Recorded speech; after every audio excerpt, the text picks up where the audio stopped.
காலை வணக்கம். வாங்க, இப்போ வந்து நம்ம வந்து புதினாவும் கறிவேப்பிலையும் வச்சு ஒரு பொடி ரெடி பண்ணியிருக்கிறோம்.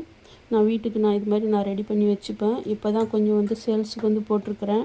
உங்களுக்கும் வேணும்னா இந்த நம்பருக்கு கால் பண்ணி நீங்கள் வாங்கிக்கோங்க. இங்கே பாருங்கள், சூப்பராக இருக்குது. இட்லி, தோசை எல்லாமே வச்சு சாப்பிட்லாம். நம்ம சாதத்துக்கும் நம்ம சாப்பிட்லாம்.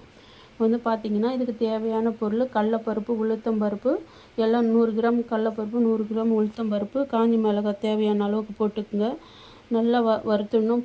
புளி வந்து ஒரு தேவையான அளவு புளி வச்சுக்குங்க. மஞ்சள் தூள் கொஞ்சம் வந்து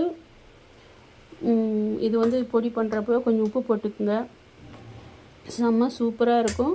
கரெக்டான அளவுக்கு போட்டுங்க. எல்லாம் 100 கிராம் எடுத்து தேவையான அளவுக்கு போட்டுக்குங்க. வேணும்னா எங்கிட்ட ஆர்டர் பண்ணி வாங்கிக்கோங்க. இந்த வீடியோ பார்த்ததுக்கு ரொம்ப நன்றி. வீடியோ ஷேர் பண்ணுங்கள், லைக் பண்ணுங்கள், கமெண்ட் பண்ணுங்கள், சப்ஸ்கிரைப் பண்ணுங்கள். என் வீடியோ கொஞ்சம் சப்போர்ட் பண்ணுங்கள்.